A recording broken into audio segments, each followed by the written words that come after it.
This week, if you own or aspire to own a commercial property, then this is how you capitalise on capital allowances. Welcome to the Profit Cash Growth Podcast. This is the podcast for 6 and 7 figure business owners who are looking to grow a financially successful business. My co-host Claire Hancott is a finance director, chartered accountant and entrepreneur. And every week I'll be exploring guidance and frameworks designed to help you increase your profits, improve your cash flow and grow your business. So what I've been doing mainly this week, Claire, is dealing with damp and mould issues. And I've never had to learn so much about damp and mould in my life. It's the bane of any letting agent's life when the weather turns, isn't it? Well, it's not just letting agents. For our listeners, we have quite a large property portfolio, don't we? Buy-to-let properties. Which I'm the letting agent for. We have mostly bought fairly new properties, actually, in like 60s plus. And recently we have bought some older properties. We've got a grade 2 listed country lodge and we've bought a Victorian detached house. And it's just a standard terrace, isn't it? It's just, but these older properties, I mean, they just seem to have a higher level of damp. But we've had all sorts of specialists out. We've had roof surveys, we've had window surveys, we've had damp surveys. There is nothing wrong with these properties. It's condensation. That's all it is. It's just how people live. Well, basically, as we know, the tenant went on holiday for 7 days and left a 1930s building with no heating whatsoever in sub-freezing temperatures, then came back and put all the heating on and then asked why it was raining from the ceiling because of the condensation. So that's been the joy of the week, hasn't it? Yeah, it makes me very grateful for having fine. You're going to nip round tomorrow and clean it all off, aren't you? I actually am. Yes, I am going around and scrubbing windows tomorrow. So yeah, it's not all glamour in our world, is it? No, never. Anyway, right, let's move on to this week's news story of the week and see what it is.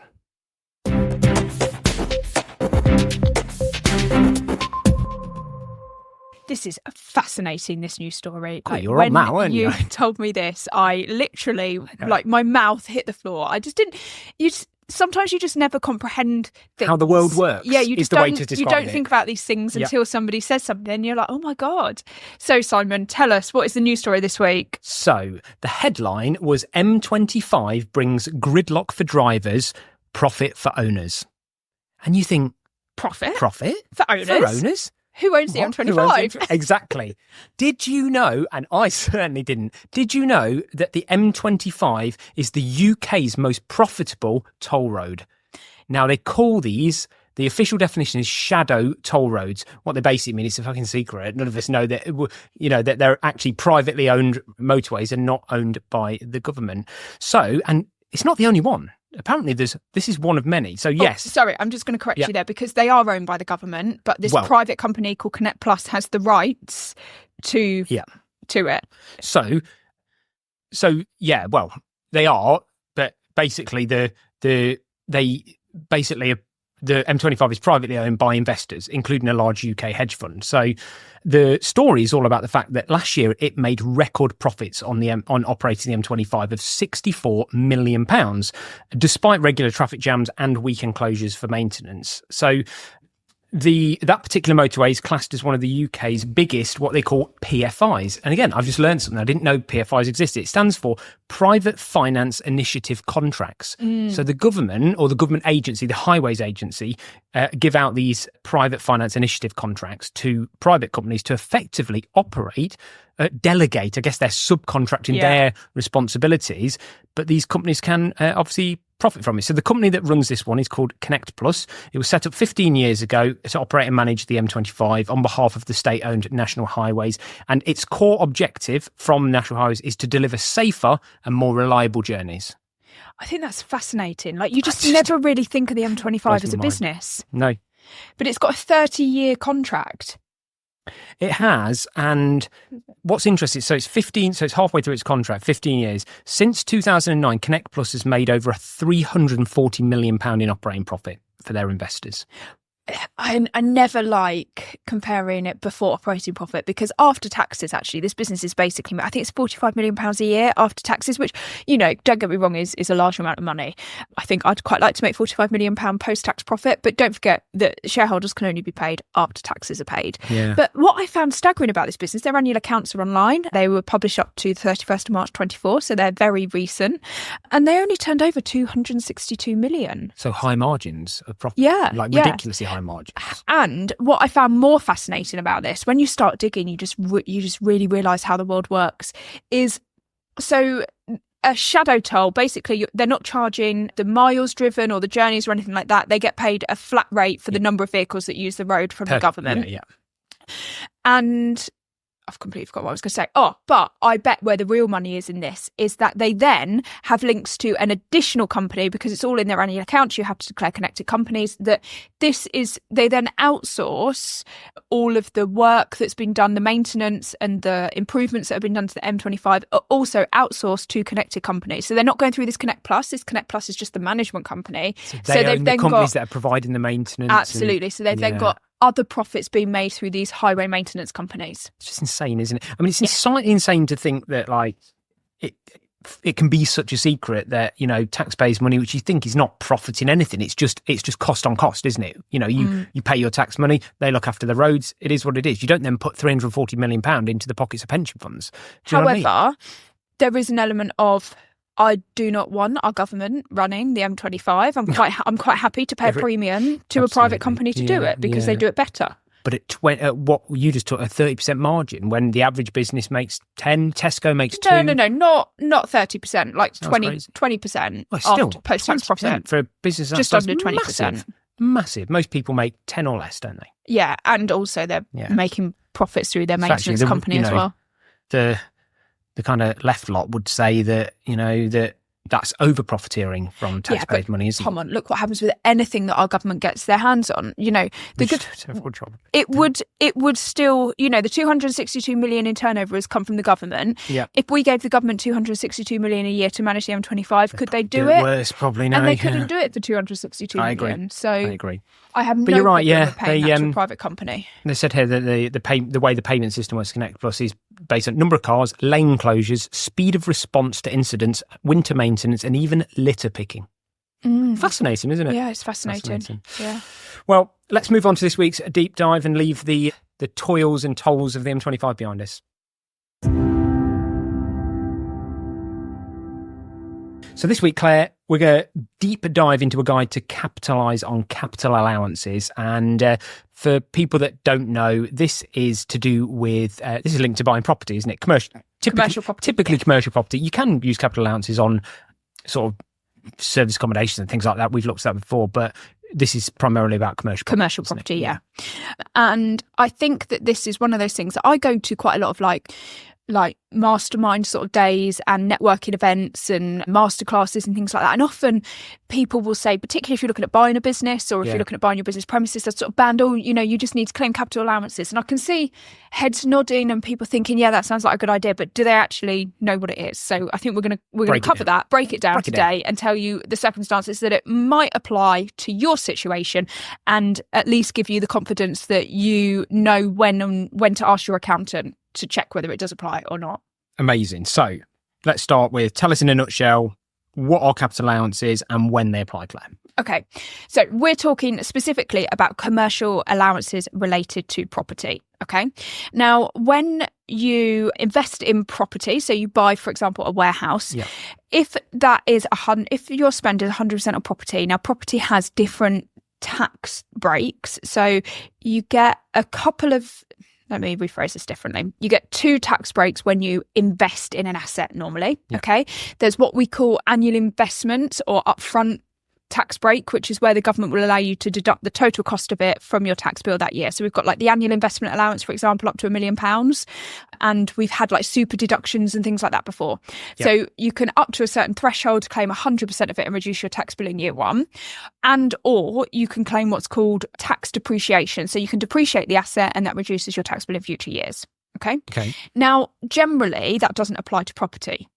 And when you think about property, kind of the logic for that is quite fair. Actually property doesn't depreciate, it tends to go up in value and things like that. So therefore this sort of like written down tax depreciation and things like that, if you can claim it, the allowances are much lower. So that means that if you're, say, investing £1 million into property, the tax breaks for doing that are not the same as if you invested £1 million into a machine, for example, if you bought an aeroplane. Yeah. So actually, what these capital allowances on commercial property allow you to do is say, well, do you know what? If I went and bought a hotel, the fabric of the building is actually only 60%. The rest of my 40%, I'm actually spending on fixtures and fittings of the building that already exist in the building, like bathrooms, like air conditioning systems, like plumbing systems. Okay, so like anything that's not electrics. the brick and the shell, Yeah. basically. So, and Somebody said, a surveyor once said to me that the most layman way of looking at this is that if you could turn the property upside down, shake it, and everything that fell out of it. yeah, kind of. I mean, yeah, like, shelves are attached to the wall, Yeah. conditioning is attached to the ceiling. Yeah. But these generally are things that you would like fit after a building's built. So you've got the fabric of the building, and buildings generally attract lower tax or no tax breaks, whereas fixtures and fittings, if you think like it is literally like anything that you could pretty much retrospectively fit to a building. So bathrooms, kitchens, electrics, plumbing, all of that type of thing, that attracts more tax break. Is it also like, the way to think about it is the things that also require repairs and renewals over the life of its time, or not really, because fabric windows needs that and as well. roofs and things like that need repairs and maintenance. So a window as wouldn't well. be classed?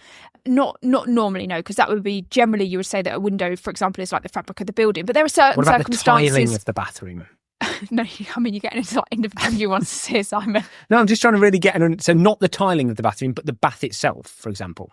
No, well, the tiling. I mean, you're literally like getting down to case law here, and a general thing like HMRC are generally, they don't issue guidance that says you can claim for tiles, but you can't claim for light switches. They wouldn't get down to that granular level of detail. What you may find if you go back through case history is that there's been legal challenges, and there might be a legal challenge related to bathroom tiles that clarifies whether it is or isn't included. What about the boiler? Yeah, that would be a fixture. Okay. Yeah, a boiler would be a fixture. Another thing with carpets and flooring, that's often Interesting. classed as a fixture. So, But only the flooring if it's only if it's a floor covering, not a flooring. Because if it's a physical wood flooring, you if take it's it off. concrete. So when you're thinking about buying a commercial building, if you're buying a warehouse, there's going to be very minimal fixtures and fittings in a warehouse, isn't there? Yeah. Like predominantly, most of it is Unless shell. it's had a mezzanine flooring put in. Exactly. So this is then what you might get racking, you might get Racking, like mezzanine flooring, all of that type of thing. Partition walls. Partition walling. You might have like some offices put on the mezzanine, all that type of thing. And whereas if you're buying, a hotel or Much more a fixture. retail place, then you're going to have much more fixtures and fittings. So generally it's commercial buildings only that this applies to. So if we're not talking about residential buildings, even if you're doing it on a commercial basis like a buy to let, generally it doesn't apply. Okay. So what's the purpose in all this? Well, the purpose in this is What is that the break I get? How does it work? So the good thing about this is that capital allowances can be claimed basically on any property where they haven't previously been claimed. So where this becomes really useful is if So you you've can had go back through your property portfolio, and if it hasn't been handled right. If you haven't previously claimed it, so even if you had a really terrible accountant 20 years ago when you did something, maybe you did some upgrades to your building or something and they didn't claim the right capital allowances, anything that you built or bought, you are entitled to claim capital allowances on if capital allowances have not previously been claimed by you or the prior owner. Okay, great. Who values the value of the capital allowances of a building? So how do you get to what that is going to look like? Yeah, so there are two approaches that are generally taken to this. Is that you get a really good accountant who's experienced in this, and they will assess what you've got and refer to HMRC guidance and case laws and things like that and say, look, we think that this is a safe allowance for you to claim. Yeah. Or you can get proper Capital surveyors allowance out. surveyors, Yeah, yeah. capital allowance surveyors, and they will come out, an independent person. And it's more difficult for HMRC to argue with an independent person, but it's still not impossible. So I think it's also worth saying that all of these things come with risks, because HMRC can challenge everything and anything that you submit to them. Yeah. But generally, this is a very accepted Very well thing. well known. This isn't like on the peripheral of the grey area. Yeah, this isn't one of those tax things that in a few years' time HMRC is going to say, all these people, this is like tried and tested. This is in HMRC's guidance. This is in HMRC's tax rules. This is allowed. And this is just making sure that people have got the awareness to even do this. Yeah, when you go near the grey area, when you do the things that I was joking at earlier, which is, can we include this? And you push the boundaries of what you can include. If you're really clear about the things you can include, which is, the actual fixtures and fittings, the boiler, not the tiles, not the windows, don't try and get away with it, you should be okay. Yeah, absolutely. Yeah, great. How much can you claim? Is there like a max? How does it work? What if could the fixtures and fittings inside total more than the value of the entire building? If they were like marble, gold, like if you bought a hotel in London and it had been fitted with marble bathtubs and gold taps and all the rest of it, could the value of the capital allowances total more than the value of the actual building? Yeah, I mean, I guess potentially if you were in Glasgow and you'd painted the walls with gold, potentially, yeah. But there isn't like hard and fast percentages, but generally on average a commercial property you're looking at about 25 to 40%. But for a warehouse that might be lower, so you might be looking at about 15% for a warehouse. Right, okay. So there are some like set percentages for certain industries and certain building types that you can go on, and or you can get this commercial survey done and use that. But yeah, generally, if you're buying commercial buildings, I would say as a minimum 15%, maximum sort of 40 to 45% you'll be looking at. But that's quite substantial because, when you're investing in commercial property for your business, they're not cheap. No. You're talking like hundreds of thousands that you're investing. And it's the difference between, particularly, if you take a commercial property that's £1 million, actually, if you can get 45% of that back in tax relief, that is huge. Absolutely huge. Is there a massive opportunity here? Because I'm thinking like, how many people know about this? So, for example, if you were to look to buy a business and they hadn't claimed all their capital allowances ever of the past, and they didn't know that, but you did know that, and you could include in your calculation the benefit you were going to get out of that, does that make that business massively more valuable to you than the owner that's selling it all of a sudden? Yeah, absolutely. Because if you're paying, say, £1 million for a business that comes with a commercial property, and you know that you can get, 300 grand back in capital allowances, then all of a sudden that's just made that business incredibly valuable. But also where it becomes really useful is it's a sudden cash flow injection into the business post-acquisition. So you just get that claim done as soon as possible, get that money back from HMRC, and all of a sudden you've got this massive amount of cash there that you can then use to pay the previous owners of the business. So you could use it as part of the buyout strategy. Absolutely. Or you could use it as an injection into the business for capital to grow the business really quickly. Yeah. Really interesting, Claire. And what I really like about capital allowances as well is that normally like rules either apply to businesses or they apply to individuals. But actually, generally these capital allowances, I mean, there's different rules and different routes to claiming them, but the concept exists regardless of whether the property is owned in a limited company or in your personal name. Okay. Because I know particularly if people are thinking about retiring, then they're probably more likely to buy commercial property in their personal name. So it's interesting to know that it doesn't just have to be limited companies, that this applies to its individuals as well. So this one's definitely got the cogs turning in my head, as I'm sure it's going to get the cogs turning in many people's heads. How would you know? Is there a way of finding out if somebody hasn't claimed their capital allowance? Is there a reg that says that building has had its allowances? Yeah, so you'd have to ask the right questions during the due diligence process, and you get signed declaration with regards to the capital allowances from them. There's a specific form that you have to fill out. Okay. So the risk is that if you're going highlight it to them. Absolutely. That's the risk. But generally you can word it in such a way that it's just buried in a long list of questions about other business things, and unless they've got a particularly good accountant supporting their sale of a business, and I would say if they've got a savvy accountant supporting them in the sale of the business, then chances are they've probably claimed the capital allowances anyway in the first place. Generally, if they've had a shit accountant in prior years, they've probably got a shit accountant now helping them sell the business. So what would be your experience? Do you think, how many accountants do you think are really on this versus not on this, do you think, for business owners? I know it's a bit of a totally unknown. High street accountants, I would say 75% of them will not have a clue about this. If you're using a bookkeeper or a high street accountant, no. If you're using a tax specialist or an accounting firm that has a tax specialist in it, then it would be completely different. And or if you're using a accounting firm that does a lot of property transactions. So It's like anything. It's like it's quite always specialist. specialised. It's like if you own a property, make sure that at some point during your journey you've spoken to a property specialist. If you do, really specialise down into these things. It's a bit like we were talking about the different accountants you need in your finance function. There's different horses for different courses, isn't there? So yeah, absolutely. Brilliant. Anything else on capital allowances? Or is that a wrap? Oh, I think that's probably it for now. But like I said, HMR, this isn't one of these weird and obscure... No, it's not. No, I know that. Tax things. So there's loads and loads of articles online about this. It's like an absolute given. I mean, you know, if you've not been advised on this by your accountant, Jesus, sack your accountant and move on now, because this is crazy. Like, you've literally left money on the table. So if you are looking at buying a business, you've ever bought a business that's got commercial property, or you have bought or built your own commercial property, then this is absolutely something that you need to go and check out. Just tick a box and say, have we claimed all the capital allowances that we could previously claim? Because if not, there could literally be hundreds of thousands of pounds waiting on the table for you to claim. Lovely stuff. Thanks, Claire. Let's move on to this week's Profit Cash Growth Extra.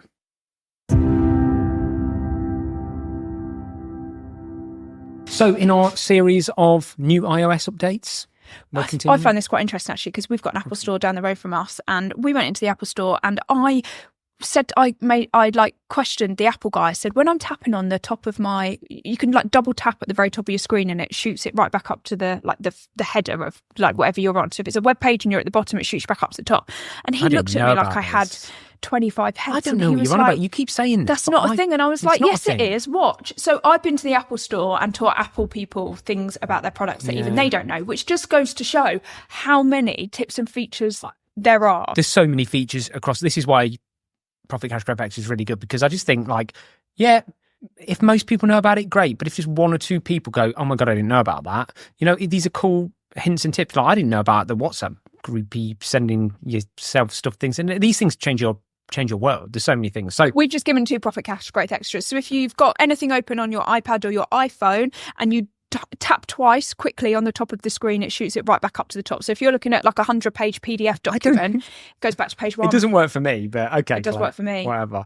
Anyway, this week's is on the back of last week's recording a call. This week is live answering machine listening with transcripts. This one I thought was really, really cool. So now if you miss a call, or if you're anything like me and you don't recognise the number, you just ignore it, because if they're really important, they're going to leave a message. Or call you back. Unless they're AO, and they will call you 10 times a day for like 20 days. But yeah, I mean, I just get a lot of salesy crap through and wasted time. So, I want someone to leave me a message, and, if they're valuable to my time, I'll then speak to them.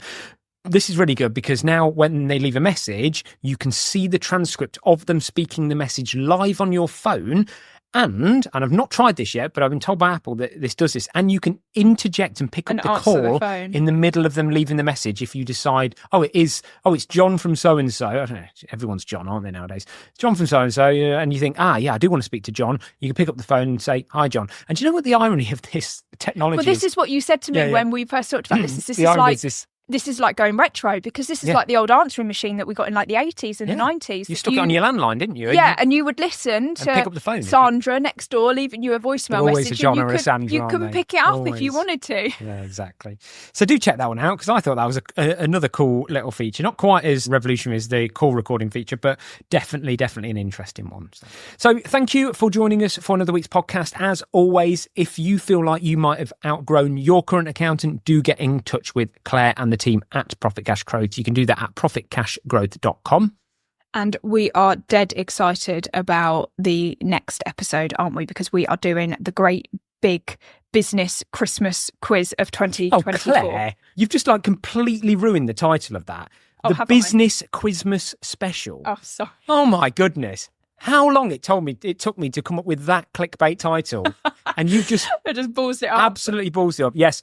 Don't forget, next Thursday, it is Boxing Day, but if you're fed up of all the wine, booze, and you just want a little bit of a laugh, we're going to be doing the Business Quizmas Special. We're going to quiz each other on some Quizmasy questions. But have an amazing Christmas. Let your hair down. Indeed. Whatever Christmas looks like for you and your family, we hope that you have an amazing day. Absolutely. And as always, don't forget, rate, review, and subscribe. Oh, leave that outside. Just text this just to one more person. Christmas, yeah. Just text this to one more person and say, hey, mate, who owns commercial property, did you know about these capital allowances? And can I just check that you've claimed them all? And we'll see you again next week.